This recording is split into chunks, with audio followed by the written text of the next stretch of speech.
Nós estamos aqui, né, a gente nesse primeiro painel vai falar sobre tendências do mercado de energia, né? Então, assim, a gente, quando montou essa pandemia, a gente pensou em como a gente poderia abrir, né, esse evento aqui para algumas tendências. É natural, né, a gente pensar um pouco, usar o digital, né, para pensar um pouco aqui sobre como está funcionando o ambiente. E a ideia é que a gente poder falar um pouquinho, né, e principalmente, né, hoje, a gente vê que parte dessas tendências, né, do mercado de energia, ela passa pelo que a gente hoje sabe que são os 3Ds da energia. Não tem 3Ds ali, mas normalmente os 3Ds a gente consegue gravar, né? Que é a questão, né, normalmente, da digitalização. Então, como o setor de energia vai trabalhar as tendências de tecnologia voltadas para a digitalização do setor. Quando a gente fala de um português que hoje está falado, está muito embora, é o meio de descarbonização. Então, como você consegue, de alguma forma, entender os limites no processo de produção energética, principalmente com mudanças climáticas. E, terceiro, a gente fala de descentralização. Como é que essa energia, né, e a regulação está mudando, está simplificando, está de alguma forma trazendo novas possibilidades também, né, oportunidades para dentro desse setor. Então, a descentralização do setor com a própria geração de energia e outras tecnologias, né, vem de alguma forma também fazendo bastante impacto. E aí eu queria iniciar o painel aqui para vocês, lançando uma primeira pergunta, né, tanto né, Filipe como a Apolo. Como é que você vê aí a questão para vocês? O que vocês poderiam destacar de principais tendências aí dentro, né, que vocês já visualizam dentro da empresa de vocês, quando a gente fala dentro do mercado de energia? E aí, se vocês quiserem dar uma visão aqui no Brasil, obviamente, se tiver alguma coisa diferente no mundo também, seria interessante para a gente começar esse aquecimento aqui. Apolo, fica à vontade para iniciar. Alô? Obrigado, pessoal. Bom dia, Mandarina. Obrigado pelo convite mais uma vez. Para nós, é uma honra participar de um evento que a gente viu nascendo pessoas hoje, pode parecer que alguém tem. Eu não sou por ver essa informação.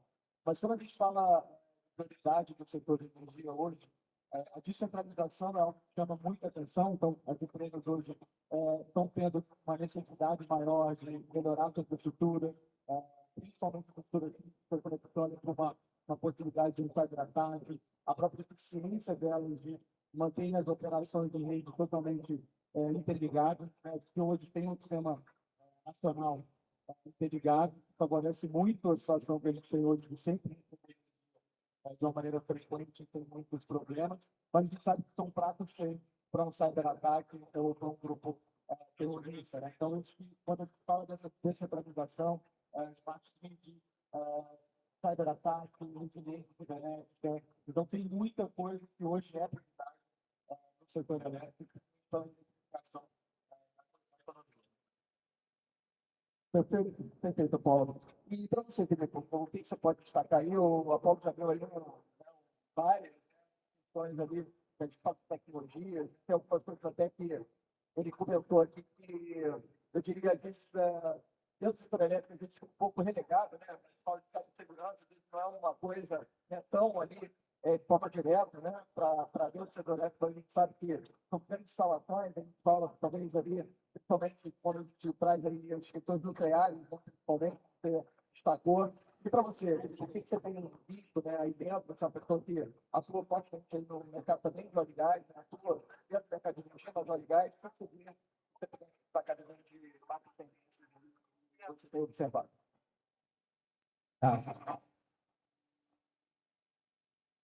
Alô? Então, antes de nada, muito obrigado. Muito obrigado.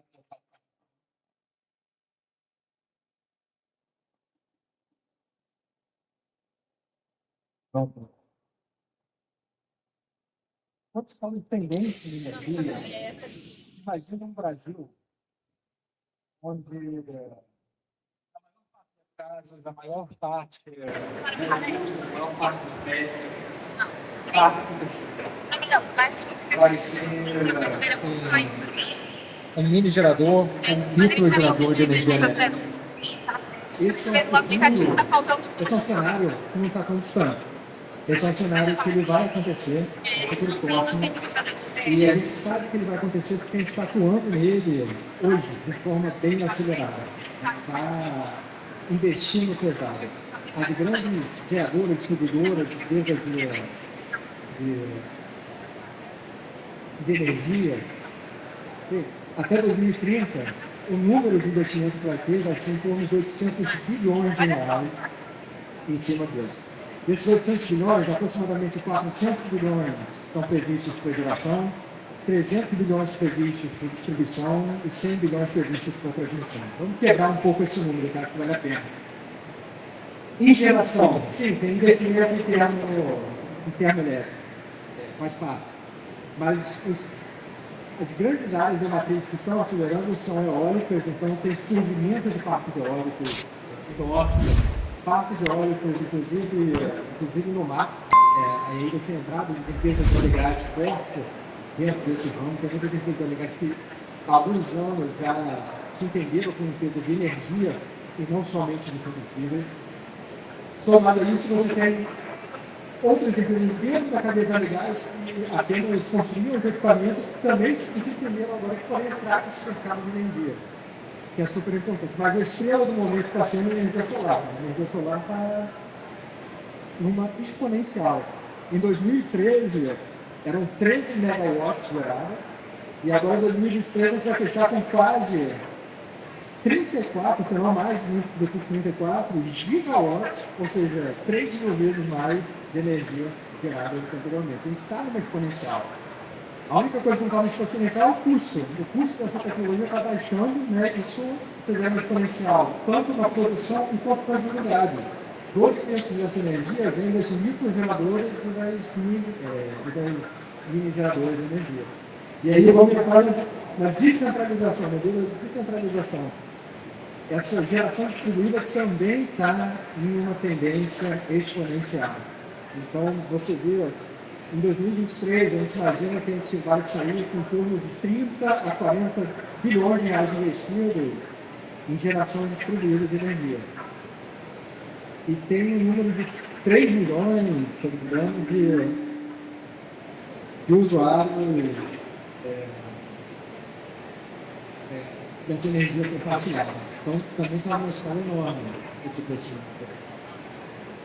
Isso tudo indica que, no Brasil, o cenário de energia dos próximos 5 anos, dos próximos 10 anos, dos próximos 15, 20 anos, de algumas horas bem frente, vai sofrer uma grande transformação.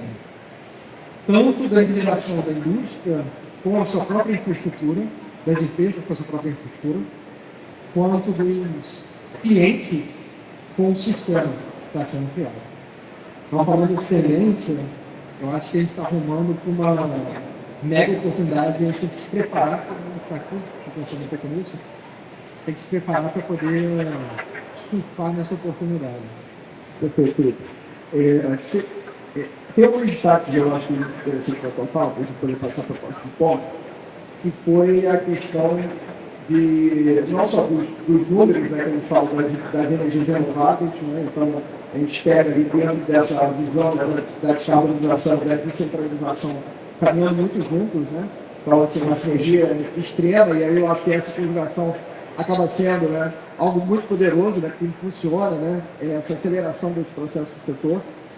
Mas, principalmente, né, talvez essa questão da mudança regulatória também, da possibilidade de você abrir para novas classes de clientes dentro desse mercado, isso, na prática, pode vir a realmente fazer uma revolução ainda maior, né, quando a gente fala de descentralização, principalmente caminhando com essa visão também com aquele outro bem que a gente acabou falando, que é a democratização, né, você conseguir dar acesso a uma energia limpa e acessível para todos, né, que é uma questão hoje que tem um debate muito intenso sobre isso. Quando a gente comenta, né, e aí eu acho que é um ponto até para vir com a Apollo, né, a gente falou que essas tendências, de alguma forma, muitas delas, né, estão muito conectadas com tecnologia, né? Tanto você, a Apollo, lida com tecnologia no dia a dia, com startups que atuam e trabalham em modelos de negócios diferentes, com tecnologias, né, diferentes, principalmente, né, boa parte delas de techs, né, vindas ali de universidades. E o Felipe, de alguma forma, também tem diversas parcerias com startups com essa característica, ou desenvolve sistemas digitais para aplicar isso. Como é que vocês veem, né, a aplicação da tecnologia, né, como uma grande tendência, e se você pudesse destacar algumas tecnologias, né, que hoje vocês têm visto, que vocês poderiam dizer que talvez vão ser o que era solar, né, que foi a solar há talvez 10 anos atrás, né? O que vocês esperam que daqui a 10 anos à frente talvez seja esse novo ponto aí de ação?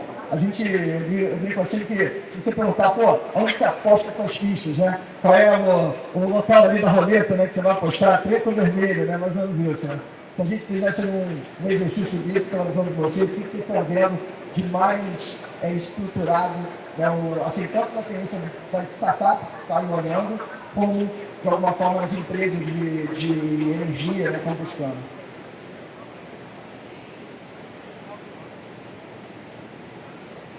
Obrigado.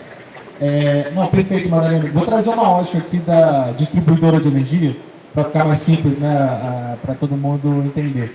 Então, quando a gente mesmo foi fundar o Energy Future há uns 4, 5 anos atrás, a gente foi escolher qual mercado a gente ia, e a gente viu que era o mercado que mais ia passar uma transformação nos próximos 10 anos, em investimentos e, né, em tudo isso que a gente está vivendo. Uma distribuidora de energia, ela nunca teve tão próximo do que ela realmente entrega hoje como final, de ser o meio do caminho com aquela relação consumidor. A gente tinha um desejo das áreas de inovação há 5 anos atrás, o mercado vai abrir, não vai abrir, mas ao mesmo tempo eu já tenho uma empresa de serviço aqui no grupo que trabalha com seguros, que trabalha com outros serviços que eu consigo vender para um consumidor final. Mas quando começou a discussão, realmente com um projeto de lei a abertura de mercado, que está prevista aí para os 86 milhões de medidores escolherem a sua energia, tudo isso ficou muito próximo das empresas de distribuição. Elas nunca entenderam que o cliente estivesse tão perto delas, né, ao ponto de oferecer alguma coisa. Então, vocês vão uma Enel X, por exemplo, que vendeu 2.500 ônibus para a Prefeitura de São Paulo. Isso já mostra um pouco dessa preocupação que eles estão tendo com a abertura de mercado. E voltando para a tecnologia, que isso pode ajudar, se a gente está eletrificando a economia e você passa a ter carregadores de carro elétrico espalhados pela cidade inteira, com certeza você vai bagunçar todo o sistema de balanceamento de carga, daquelas regiões. Então, se aquilo não for feito eletronicamente, se aquilo não for feito digitalmente, aquilo não vai funcionar da forma que deveria. Então, é onde a gente vê que cada vez mais a tecnologia vai estar presente para entregar uma visão nova, né? Uma visão onde você tem 80 milhões de consumidores escolhendo a sua energia, carregando o seu carro. Então, a tecnologia vai muito ajudar as empresas a se manterem eficientes, seguras, né, robustas. Por isso, eu acho que cada vez mais o empreendedor de setor elétrico tem que estar bem preparado. Eu acho que é nessa linha. Bacana. E você, Felipe, o que você pode destacar ali para a gente falar dentro dessa visão aí da tecnologia, o que você tem mais visto que as empresas de energia vêm buscando, por exemplo, junto a vocês lá? A sua pergunta é complicada.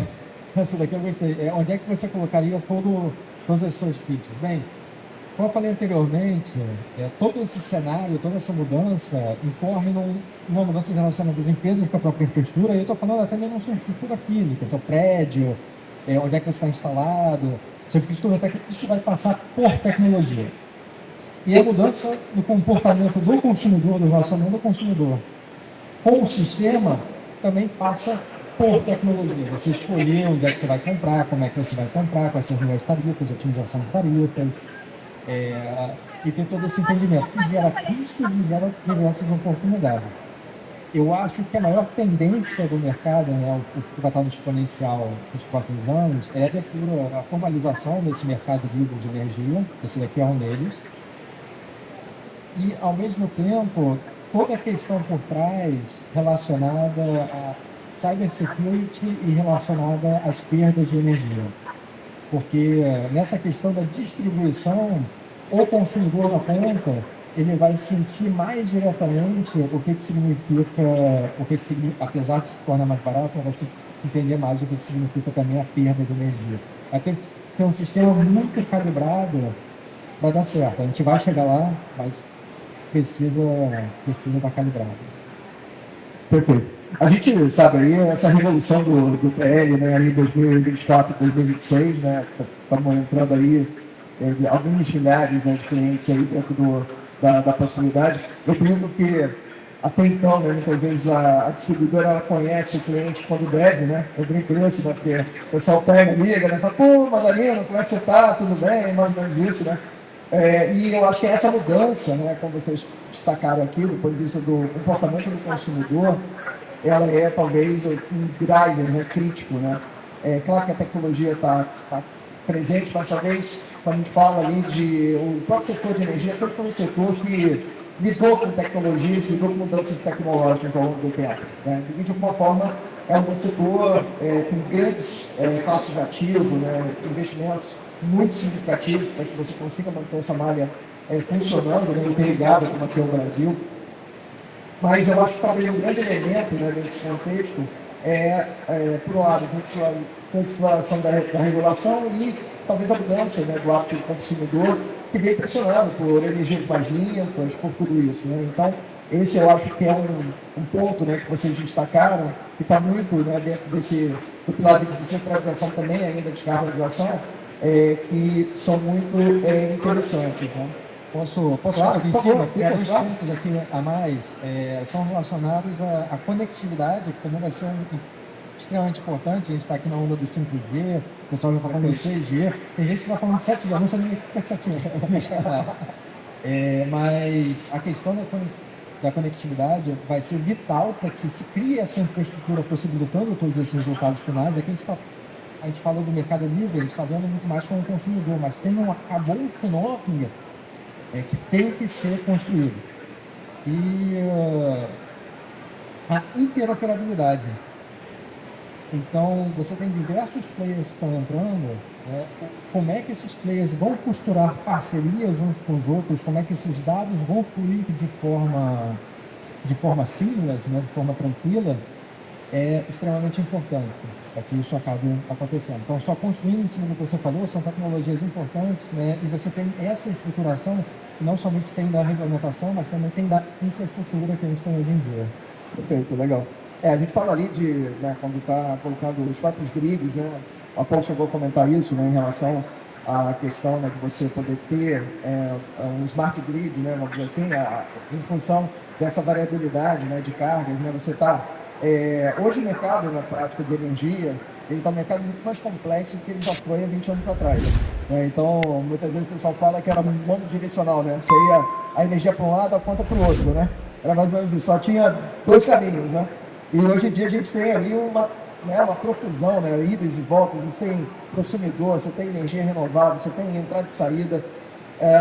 Se você muda, né, uma visão aí de mudança tarifária, né, ao longo do dia pode mudar totalmente também, né, o parâmetro e criar novos modelos de negócio, armazenagem de energia. Armazenagem de injeção.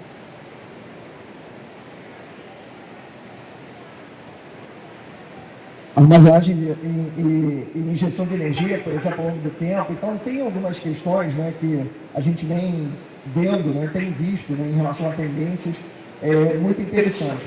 Eu queria trazer aqui um ponto, né, para vocês, eu queria ouvir um pouquinho vocês também, que vocês lidam muito com inovação, né, dentro do dia a dia, né, de vocês, aí o Apolo com inovações, né, dentro do setor elétrico, principalmente, mas com startups, né, que trabalham com isso, Felipe também, né, trabalhando e desenvolvendo, né, tecnologias, parcerias, né, ligadas a isso. Como é que vocês veem, né, o contexto da inovação aberta dentro desse novo parâmetro, né, de talvez tendências também, né, dessa abertura também do setor elétrico, no sentido de estar mais aberto para trabalhar em parceria com uma visão de inovação aberta? Como é que vocês têm sentido isso, né, olhando 5 anos para trás, e se a gente fizesse uma olhada 5 anos para frente, o que vocês acham que evoluiria o relacionamento entre empresas, corporações e startups nesse contexto? Alô? Excelente pergunta, e eu lembro que há 5 anos atrás, quando a gente começou, quando a gente falava de colaboração entre as empresas, a gente regalava o olho. Sério? Não é possível, né? Então acho que hoje é um momento em que, pela necessidade que você comentou, Madalena, do nosso país e essa demanda de carga, consumidor, não é difícil a gente imaginar que cada região dessa tem um comportamento completamente diferente. Né? Então é muito difícil a empresa hoje, uma empresa de energia, não trabalhar no setor, ou não trabalhar nos dias de hoje sem uma ferramenta de inovação aberta, sem trabalhar com hub, sem trabalhar com algum hub, ou ter o seu próprio, ou criar suas conexões no seu canal de parceria ali com o próprio empreendedor.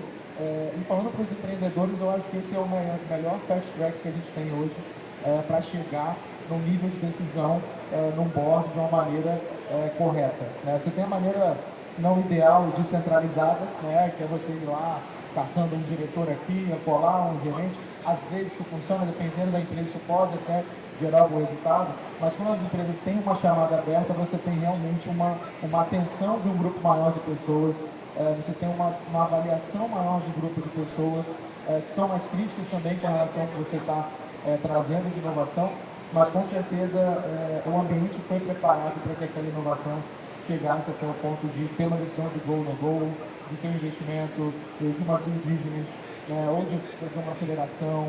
O próprio veículo de investimento altera muito de acordo com a empresa. Você tem empresas que têm uma linha de corporate bank, já tem outras soluções, tem empresas que têm o P&D anel, que passa por um monte de transformação, tem empresa que não tem nenhum nem outro, investe, que a gente faz uma parceria, dá um jeito de fazer aquela inovação funcionar, ainda tem algum estágio inicial dessa maturidade. Então, acho que o que a gente vive hoje de inovação para os empreendedores é realmente uma oportunidade em que você consegue acelerar o processo de chegar até essas empresas. Construindo em cima do que você falou, se você quiser safar em um dia, você nunca pega o carro sozinho e vai para o meio dos leões. Você tem um guia. Acabou. As empresas, vamos falar das grandes empresas antes, né? Você tem o core e você tem toda uma questão de novos negócios. Eu acho que as empresas de energia têm que começar a se adaptar para todas essas questões de novos negócios. A gente veio a ligar já entrando no território delas com a cabeça de diversificação, com a cabeça de novos negócios. E o core vai passar por essa transformação do próprio sistema, natural do próprio sistema. E são estruturas muito complexas. São territórios novos. São territórios novos. 2, são expertises e conhecimentos e capacidades novas que têm que ser adquiridas. A gente pode pensar que a gente vai ser um mega campeão e vai resolver tudo, mas se você olha uma empresa enorme dessas, com milhares de colaboradores, com diversos departamentos espalhados em uma região geográfica enorme, é inviável imaginar que você vai conseguir virar todos os desafios. Não tem como. A estrutura, formar a estrutura de parcerias, tanto para poder entender a oportunidade, transformar essa oportunidade em um projeto, fechar esse projeto, ter um rollout desse projeto, e se parcerizar com empresas que vão conseguir trazer esse know-how, isso é a história da humanidade. Todos os maiores empreendimentos no mundo foram construídos através de parceria. Então, imaginar que eles conseguem fazer sozinho não resolve. Todos os piores, todas as maiores perdas de oportunidade do mundo foram porque as pessoas não estavam maduras o suficiente, foram mal construções de parceria, ou não estavam maduras para poder construir parceria. Já que a gente está falando de energia, se a gente pega Thomas Edison e o George Westinghouse, o George Westinghouse queria fazer uma parceria com o Thomas Edison, só que o Thomas Edison, no momento, até por outras questões também anteriores do próprio Westinghouse, não queria fazer parceria. Então, a gente está falando aqui uma coisa lá atrás, que hoje em dia já não deveria ser um bloqueio enorme dentro das corporações. Mas a gente sabe que é uma criatura enorme, se move em velocidade diferente, e que a conexão, às vezes, você tem que saber dançar com o elefante, e é complexo, mas os maiores resultados, a redução de risco, redução de custos, todos vêm através desse tipo de estratégia, de open innovation, de formulação, de alianças estratégicas e por aí vai. Não tem outra visão. Eu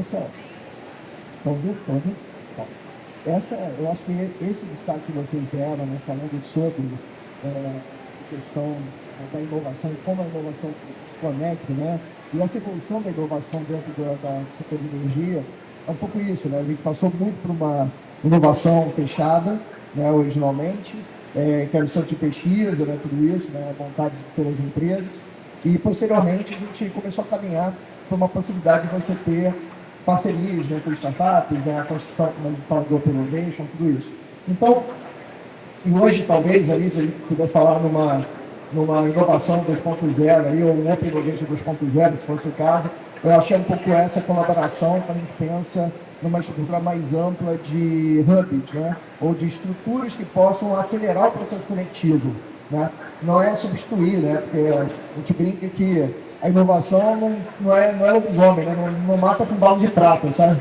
Você tem que fazer várias iniciativas, você tem que estar de alguma forma com inovação aberta, inovação fechada, você tem que ter parcerias, trabalhar a cultura, né, trabalhar todo o processo, né, de organização e de estrutura organizacional para viabilizar com que isso na prática aconteça. Então, eu acho que esse é um ponto muito positivo aí do que a gente colocou e, assim, meu sentimento, eu acho que um pouco o Apolo e o Felipe colocaram, é que a gente está também numa ascendente, eu diria, muito positiva, não sei se tanto exponencial, mas está, né, com uma curva, né, eu diria ali, ascendente, né, em relação a essa sensibilidade de relacionamento. Hoje a gente tem grandes empresas de energia evoluindo muito, né, nos seus processos de conexão, construindo os seus veículos de investimento, isso é muito positivo para dentro do ambiente de startups. Grandes programas de auxílio aos empreendedores também acontecendo. Então, hoje eu vejo que não só, né, a gente está passando uma revolução, quando a gente fala dos 3D, mas também tem uma revolução importantíssima que está acontecendo no próprio ecossistema, né, que o ecossistema está se organizando, está se posicionando para viabilizar com que você consiga não perder as oportunidades, né. Eu queria aproveitar e aí fazer um pedido final para vocês, se pudessem dar uma fala final, né, de vocês sobre, né, essa visão, né, das tendências, que vocês poderiam checar de forma muito rápida para a gente poder, de alguma forma, caminhar, seguir e trazermos aí o próximo painel. Mas, Apolo, muito obrigado mais uma vez aí pela tua participação, pela possibilidade de você estar aqui com a gente e fica à vontade aí para as considerações finais. Não, eu que agradeço pela participação, pela presença de todos aqui nessa manhã. Eu acho que em mensagem final vale a gente pensar muito no que está por vir, principalmente quando a gente olha. Eu estava pensando uns 4 ou 5 anos atrás do hidrogênio verde. Chegava algum projeto sobre hidrogênio verde, ninguém queria ver, o pessoal falava, isso é caro, isso daí não está no time. Né? E hoje a gente tem já uma distribuição de patentes já dentro do hidrogênio verde. A gente tem a Alemanha investindo muito forte no Ceará, União Europeia com 28%, Japão com 24%, Estados Unidos com 20%, a Alemanha com 11% das patentes de hidrogênio. Só para a gente já ter uma noção de como isso já está lá, né, e já vai chegar aqui com um endereço muito certo, né, do que a gente vai precisar fazer. A gente está vendo vários empreendedores atuando nessa cadeia toda do hidrogênio. Né, então, como é que você vai desmembrar, cobrar, enfim, você tem todo um sistema de distribuição, né, de combustível para poder fazer. Né. Então, acho que de recado final, se a gente pudesse olhar para uma coisa nova, hidrogênio verde e novo manual de PGI, muita mudança, são mais de 47 vezes que o nome startup apareceu, a consulta pública deu muito certo, a ANEEL fez um trabalho incrível, a gente mesmo propôs 22 mudanças nesse manual, todo mundo poderia propor, né, porque não é um tema tão sexy, né, propor para o manual mudar, mas a gente sabe a diferença que isso vai fazer no dia a dia dos empreendedores e nos investimentos de pesquisa do setor elétrico. Filipe, tuas considerações finais, e se você pudesse destacar alguma questão final aí para o pessoal. Maravilha. Primeiro, novamente, muito obrigado a todos e todas que assistiram. Espero que tenha gerado insights, como um todo, né? A gente está falando aqui de tendências, então a gente olha no futuro, a gente tem que olhar tendências em duas dimensões, onde é que vai estar o cenário final, né? E quais são as tendências de construção para as suas próprias empresas, para os seus próprios carreiros, para poder chegar nesse cenário final. Então, a gente falou bastante do primeiro, né? Acho que vale a pena a gente falar um pouco desse segundo. Aqui direto para o público, se você é um estudante, se você está dentro desse mercado, está querendo se inserir nesse mercado, saber se conectar, saber ter essa visão, uma compreensão clara, que é raro, né, para os estudantes, mas esse aprendizado é rápido, vamos chegar lá. se você é uma startup ou está pensando em abrir uma startup, a conexão não pode se fechar. Tá? Isso aqui foi uma lição que eu aprendi lá atrás, quando eu tive nas startups, antes de fazer vendas, etc. Não pode se fechar. Então, se conecte com esse ecossistema, se conecte com as empresas, busque clientes também, busque outros fornecedores, outras startups nos quais vocês consigam se potencializar lá para frente. E para os executivos que estão aqui escutando, ou futuros executivos de grandes corporações, o caminho dessa construção, normalmente, principalmente para a parte de novos negócios, a gente está vendo aqui um novo sistema. Esse novo sistema abre um grande potencial, grandes desconhecidos, e essa exploração desses desconhecidos, ele entra naquela fórmula. Ou tem o buy, né, onde você compra essas empresas, então você tem relacionamento mais transacional. Normalmente a corporação tem um bolso menor, hoje em dia você tem veículos gigantes para poder trabalhar isso, que provam que dão resultado. Ou você tem o building, e a gente entende que você tem que construir um conjunto para poder alavancar essas capacidades, ou no final das contas também o partner, para poder trabalhar de uma forma conjunta com essas empresas, como é que eu pego essa tecnologia, como é que eu levo essa tecnologia para o mercado, ajudar a levar algumas tecnologias para o mercado, e com uma cabeça forte de diversificação. Porque daqui a 5 anos a gente vai ter um mercado mais descentralizado e vocês devem ter tecnologias muito interessantes também dentro de casa, que conseguem levar para fora, ou podem servir de laboratório para depois parcerizar e levar esses tipos de soluções para fora.